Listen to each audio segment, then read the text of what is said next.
La discussion générale est close. La parole est à Madame Aurélie Trouvé, présidente de la Commission des affaires économiques.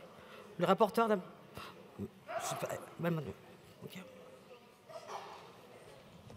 Merci, Madame la Présidente, Madame la Ministre, Monsieur le rapporteur, chers collègues.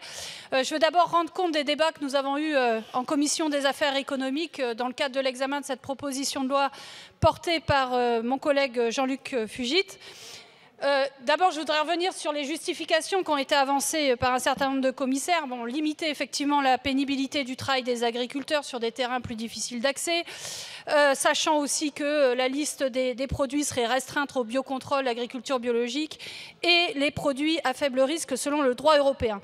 Maintenant, je veux faire écho aussi des discussions très vives qui ont eu lieu en commission des affaires économiques, puisqu'il s'agit évidemment d'une remise en cause, ça personne ne peut le nier, d'un engagement du Grenelle de l'environnement, même si on pourra en débattre tout à l'heure, et que ça concerne l'unitaire. Et les principales critiques qui ont été avancées en commission, c'est celle d'abord d'un risque de dérive des produits phytosanitaires qui peuvent contaminer les cultures environnantes, les habitats et les écosystèmes. C'était d'ailleurs la raison de l'interdiction de l'épandage aérien jusque-là. Mais aussi l'insuffisance de données scientifiques en la matière, pour le moins, sur l'évaluation des impacts pour la santé humaine et l'environnement. Et la note de l'ANSES, en fait, et l'évaluation de son expérimentation ne sont pas en réalité concluants. Et on arrive en fait à une controverse scientifique qui pourrait amener d'ailleurs à s'interroger sur l'application du principe de précaution. Bien, maintenant, je vais en arriver, moi, à un point de vue plus personnel. La Commission a apporté des évolutions que je crois pour ma part salutaires pour encadrer d'abord bien plus fortement l'usage des drones. Le relèvement du seuil de la pente à 30% au lieu de 20% pour limiter l'autorisation. L'interdiction de l'épandage à 250 mètres des habitations, une durée maximale de 3 ans pour les essais menés sur les nouvelles cultures et la consultation obligatoire de l'ANSES pour définir les conditions d'autorisation des programmes d'épandage. J'en profite d'ailleurs pour saluer, parce que ici, pour saluer le travail extrêmement exigeant et scientifique de l'ANSES dont nous avons bien besoin. J'en arrive maintenant, moi, à un autre point qui a été aussi soulevé lors de l'examen en commission des affaires économiques, mais peu soulevé jusqu'à présent ici en séance. Et je voudrais vous parler d'un problème, à mon avis, qui reste complètement entier malgré je dirais, les amendements qui ont pu être adoptés en commission, c'est celui de la dépendance technologique et des coûts pour les exploitations agricoles.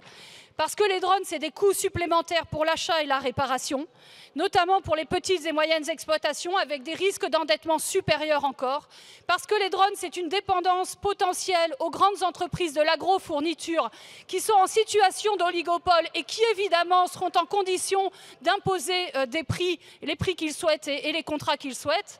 Mais aussi, je vous l'annonce, et vous l'avez sans doute déjà observé, c'est que les entreprises qui sont en pole position pour le marché et qui n'attendent que l'ouverture du marché des drones pour l'épandage aérien, ce sont des grandes entreprises chinoises, mes chers collègues, qui sont aujourd'hui les plus à même de capter ce marché. Ce qui évidemment posera aussi des questions de souveraineté nationale vis-à-vis, encore une fois, eh bien, de l'approvisionnement des agriculteurs en machines qui seront devenues dans ce cadre-là autorisées.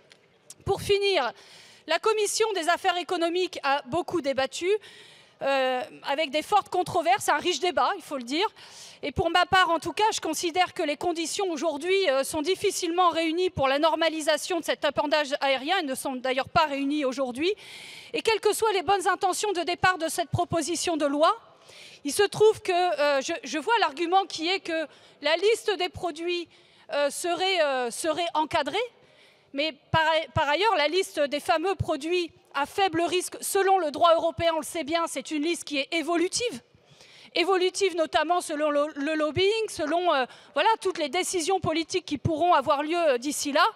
Et qu'en l'occurrence, et ça a été dit à plusieurs reprises aussi dans les débats de la Commission, eh bien, cette proposition de loi peut constituer une brèche de toute manière pour une généralisation de l'épandage aérien dont, je le répète, il reste à minima une lourde controverse scientifique quant aux dégâts sur la santé humaine, l'environnement, mais aussi les coûts sur les exploitations agricoles.